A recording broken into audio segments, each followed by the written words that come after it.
Indira IVF family की तरफ से आप सभी लोगों को 70वीं स्वतंत्रता दिवस की ढेर सारी शुभकामनाएं। और यही आज के दिन हम चाहते हैं कि हम सभी लोग अपने भारत के वीर सपूतों को याद करें जिन्होंने कि अपना बलिदान देके हम लोगों को आज़ादी दी। और आज़ादी, क्योंकि हम लोग आज़ाद भारत में जन्म लिए हैं, तो आज़ादी की लड़ाई को हम नहीं जानते, बट कितना स्ट्रगल किया होगा उन्होंने, हम उसके बलिदान को भुला नहीं सकते। और इंदिरा आईवीएफ, जैसा कि आप सभी लोग जानते हैं कि पिछले 12 वर्षों से निसंतानता के खिलाफ एक जंग लड़ रहा है। और हम लोगों ने यही ठाना है कि निसंतानता भारत छोड़ो। जिस तरह से महात्मा गांधी ने अंग्रेजों भारत छोड़ो का मूवमेंट चलाया था, हम लोगों ने निसंतानता भारत छोड़ो का मूवमेंट चलाया हुआ है। और अभी के समय में निसंतानता का वैज्ञानिक इलाज संभव है। कहने का मतलब ये है कि अब जादू टोना कोई और चीज़ करने का जरूरत नहीं, तांत्रिक के पास जाने की जरूरत नहीं है। हॉस्पिटल में आ सकते हैं, वैज्ञानिक विधि से उनका हो सकता है। और अभी तक इस तकनीक के द्वारा, आईवीएफ तकनीक जो हम लोग बोलते हैं, उसके द्वारा लगभग 1 करोड़ बच्चे इस दुनिया में आ चुके हैं।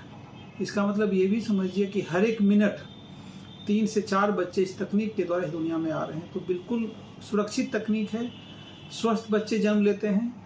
और मुझे लग रहा है कि अगर कोई भी लोग निसंतान हैं, शादी के 2 साल हो गए, कंसीव नहीं कर पा रहे हैं, नियरेस्ट जो भी निसंतानता केंद्र है वहाँ जाएं और अपना इलाज करवाएं। बिहार में 7 सेंटर हैं हमारे, और सातों सेंटर के माध्यम से लगभग 12,000 लोग लाभान्वित हुए, जबकि पूरे भारत में लगभग 117 सेंटर हैं और 1,30,000 लोग लाभान्वित हुए हैं। मेरी तरफ से भी आप सबको 77th वर्षगांठ में आप सबको शुभकामनाएं स्वतंत्रता दिवस की। और जैसे कि डॉक्टर दयानंद जी अभी बता रहे थे, मेन चीज़ है, हमारा मकसद है कि अज्ञानता जो है पूरे विश्व में, ये पूरे भारतवर्ष में निसंतानता को लेकर के, उसको हम चाहेंगे कि हम दूर करें। हम सबको ये बताना चाहेंगे कि हर कोई यही सोचता है कि महिलाएं ही जिम्मेदार हैं निसंतानता के लिए, लेकिन ऐसा नहीं है।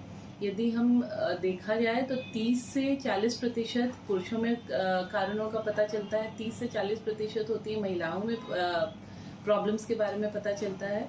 और वो जो 20% होता है उसमें या तो दोनों में कुछ इश्यूज होती हैं या उनके कुछ कारण होते हैं जो हमें भी नहीं पता।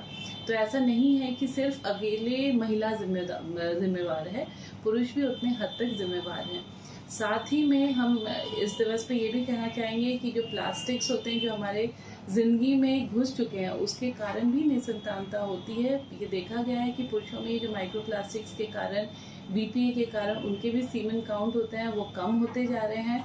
महिलाओं में भी जो अंडर की जो मात्रा होती है वो भी कम होती जाती है, क्योंकि हम बाहर के पोल्यूशन की बात करते हैं, प्लास्टिक्स के बारे में हम नहीं जान पाते, अननोइंगली हम उसको यूज़ कर रहे हैं, अपनी डाइट में ले रहे हैं। तो ये हम इस माध्यम से अब ये बताना चाहेंगे कि धीरे धीरे प्लास्टिक्स का उपयोग हम धीरे करके कम करें, जिससे इनफर्टिलिटी के ऊपर भी जो प्रॉब्लम्स, इनफर्टिलिटी भी जिसके कारण बढ़ रही है, वो थोड़ा सा कम हो। सिर्फ यही नहीं है, कैंसर भी महिलाओं में, ये cancer, breast cancer, uterine cancer का भी कारण बन चुका है।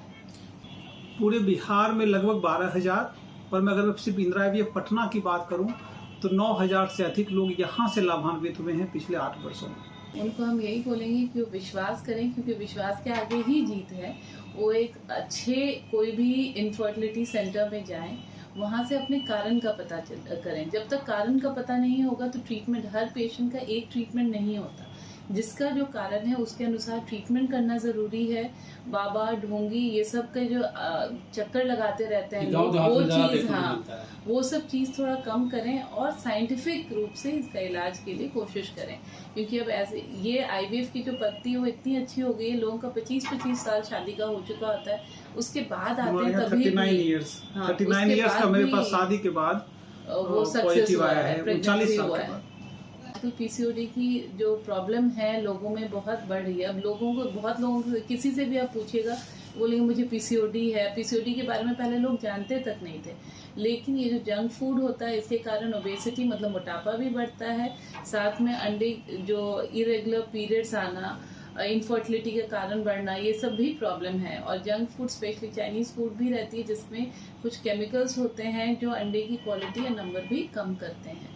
इसलिए ये सब चीज़ को अवॉइड करके अब तो लोग सब ऑर्गेनिक फूड की तरफ जा रहे हैं, जो जैसे नॉर्मल खाना और नॉर्मल साग सब्जी खाएं तो ज़्यादा बेहतर है। वो नशा चाहे वो पुरुष करे, महिलाओं में भी स्मोकिंग हो, अल्कोहल हो या गुटखा हो, ये सब का इफेक्ट जो है वो आपके चाय कॉफी तो नहीं, बट ये सब चीज का इफेक्ट जो है कभी पड़ेगा ही, अंडे और स्पर्म के क्वालिटी पे पड़ना ही है, क्योंकि ये चीज सिर्फ कंबाइंड हो जाता है और भी चीजों के साथ कंबाइंड है। जैसे कि आप चाइनीज फूड कोई ले रहा है, चाइनीज फूड में बहुत ज्यादा दिक्कत है। हम लोग जिसको प्रेगनेंसी कंसीव करवाते हैं, जब कोई आती है तो हम पहले करते हैं कि 3 महीना से आप खाना बंद कर दिए चाइनीज फूड, ये एकदम प्रोटोकॉल में है और ये रिसर्च पब्लिश्ड है, ऐसा नहीं कि हम बनाया बोल रहे हैं। ये प्रूवन है कि ये आपके इनफर्टिलिटी की समस्या को बढ़ाएगा ही बढ़ाएगा। ऐसे ऐसे सब लोग पढ़ाई लिखाई सब कुछ बढ़ रहा है, सब लोग का यही रहता है, मानना रहता है कि हम अपना करियर सेट करें और उसके बाद शादी और बच्चे के बारे में सोचें।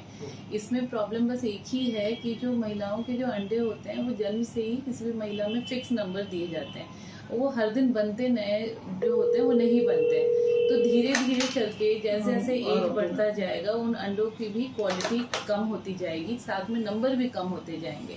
तो वो अंडों का जो एजिंग का जो प्रोसेस है, तो उसके कारण 35 साल के बाद अंडों की क्वालिटी इवन नंबर बहुत तेजी से गिरावट आती है।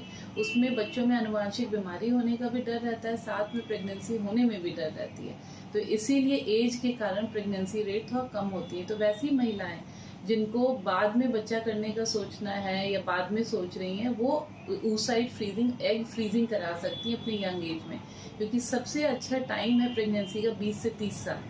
जो 20 से 30 साल होती हैं उसमें यदि किसी को कोई एंडोमेट्रियोसिस है, नहीं शादी करना है, अभी नहीं बच्चे करना है, तो वो अपना oocyte, अपना एम्ब्रियो फ्रीज करा के रख सकते हैं एंड उसको बाद में वो ट्रांसफर करा सकते हैं 4 साल 5 साल जब वो सेटल हो जाए। तो जिससे क्या होता है, भ्रूण का और उनका जो अंडे का एज है वो वही वाला होगा, वो होंगी 37 साल की, लेकिन उनके अंडे का एज होगा 30 साल का है, तो उसमें चांस ऑफ प्रेगनेंसी बहुत अच्छी रहती है। गुणवत्ता को रिस्टोर कर सकते हैं, इसको हम लोग बोलते हैं फर्टिलिटी प्रिजर्वेशन, कि हमने उस महिला के फर्टिलिटी को प्रिजर्व करके रखा है और जब उनका मन होगा वो कर सकती है। मेडिसिन से कुछ ज़्यादा फर्क नहीं पड़ता है, वो normally oral contraceptive pills use करती हैं तो उसके कारण कोई दिक्कत नहीं होती है। बट हाँ, यदि किसी कोई कॉपर टी लगा रहा है तो या कुछ और मतलब IUCD टाइप का कुछ लगा दे रहे हैं तो उसमें इन्फेक्शन होने का कभी कभी चांस होता है, जिसके कारण ट्यूब्स बंद हो सकते हैं। या उन दवाओं का यूज़ नहीं करना चाहिए कि एक बार प्रेगनेंसी हो गई तो एबॉर्शन के लिए आप दवा ले रहे हैं, तो उसके कारण भी कभी कभी ट्यूब्स बंद हो जाते हैं। तो खाली यही सब दवाइयाँ जो है नहीं यूज़ करें, वरना कंट्रासेप्टिव यूज़ करने में कोई इशू नहीं है।